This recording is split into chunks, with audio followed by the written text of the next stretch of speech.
گزشتہ دنوں ہمارے ملک پاکستان کا ایک وفد ایران میں تشریف لے گیا۔ وہاں کے جو ان کے مقامی رہنما ہے، اہل تشیعوں کے پوری دنیا کے اندر مانے جانے والی شخصیت آیت اللہ خامنئی کے جنازے میں شریک ہوئے۔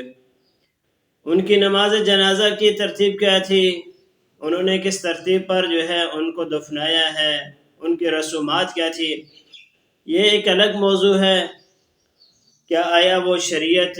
اسلام امام حسین رضی اللہ تعالیٰ عنہ کے طور طریقے پر تھا یا نہیں، یہ ایک الگ بحث ہے۔ لیکن جو اس وقت پاکستان میں بحث چھڑی ہوئی ہے اور سب سے زیادہ وہ تنقید کا نشانہ بنایا جا رہا ہے، اور یہ کہا جا رہا ہے کہ ہمارے ملک کے جو حکمران ہیں، جو ہمارے ملک کے کرتا درتا ہے،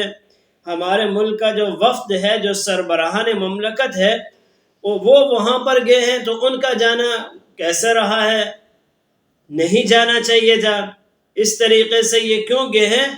تو میں عرض یہ کرنا چاہوں گا کہ حالات اس بات کا تقاضا کر رہے تھے کہ ہمارے ملک پاکستان کے وفد کو ہر حال میں جانا چاہیے تھا، اور گئے ہیں، اور اچھا کیا انہوں نے جا کر کے، کیونکہ اس وقت پوری دنیا کے اندر جو سب سے بڑا کفر ہے، جو دجل ہے، جو فریب ہے، جو دھوکہ دہی کرنے والا ملک ہے، وہ امریکہ ہے۔ اور امریکہ ایران کو اسلامی ملک تصور کرتا ہے،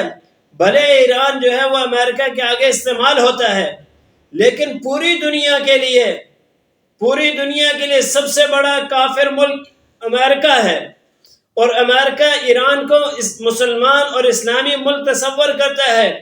آج ہمارے وفد نے، ہمارے سربراہان مملکت نے وہاں ایران میں جا کر کے دنیا کفر کو یہ پیغام دیا ہے کہ جن کی تم مخالفت کرتے ہو، جن کے ساتھ تم لڑائی کرتے ہو، اور جن کے اوپر تم بمباری کرتے ہو، اور جن کو تم قتل کرنے کی کوشش کرتے ہو، صرف اس وجہ سے کہ ان کے ملک میں اسلامی جمہوریہ ایران لکھا ہوا ہے، ہم ان کے ساتھ کھڑے ہیں، ہم ان کا دفاع بھی کریں گے، ہم ان کے پاس بھی آئیں گے، ان کے ساتھ ہمدردی کا اظہار بھی کریں گے۔ اور یہ حالات اس بات کا تقاضا کر رہے تھے، اور اسلامی تعلیمات بھی ہمیں اس چیز کی اجازت دیتی ہے کہ ایسے موقعوں پر، ایسی جگہوں پر جانا چاہیے۔ حضور علیہ السلام کے زمانے کا واقعہ ہے، عبداللہ بن ابی بن سلول، جس کو رأس المنافقین کہا جاتا ہے، منافقین کے سردار جس کو کہا جاتا ہے، جس نے دو اہم موقعوں پر اسلام کو بہت بڑا نقصان پہنچایا ہے۔ ایک غزوہ احد کے موقع پر جب حضور علیہ السلام 1000 صحابہ کو لے کر کے نکل رہے تھے جنگ کے لیے، تو یہ رأس المنافقین عبداللہ بن ابی بن سلول راستے میں جا کر کے حضور علیہ السلام سے کہتا ہے، ہم راستے میں لڑنا چاہتے ہیں، ہم آگے مکہ کی طرف جا کر کے نہیں لڑنے چاہتے ہیں۔ تو اس وقت حضور علیہ السلام نے جب اس کی بات کو نہیں مانا، تو اس رأس المنافقین، اس منافق انسان نے 300 اپنے دوستوں کو حضور علیہ السلام سے الگ کر لیا، اور حضور علیہ السلام کو تنہ تنہا چھوڑ دیا۔ پھر حضور علیہ السلام اپنے 700 صحابہ کے ساتھ غزوہ احد کے لیے نکلے۔ پھر غزوہ تبوک کے موقع پر اس نے لوگوں کو جہاد سے دور رکھنے کے لیے، غزوے سے دور رکھنے کے لیے طرح طرح کے بہانے بنائے۔ کہا لا تنفروا فی الحر، کہ گرمی میں آپ مت نکلو، گرمی بڑی سخت ہے۔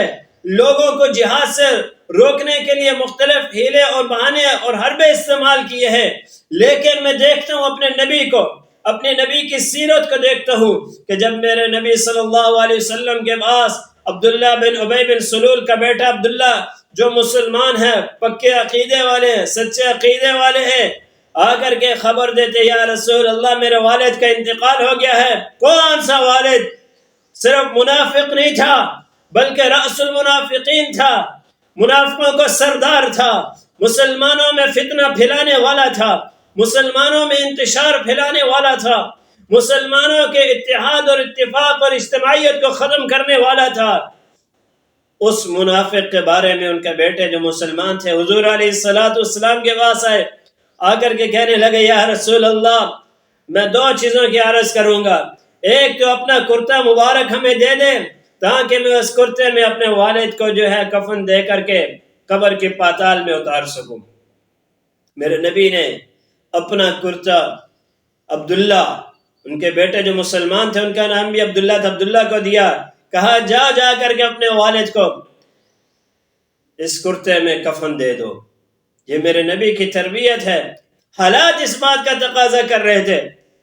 اور پھر دوسری،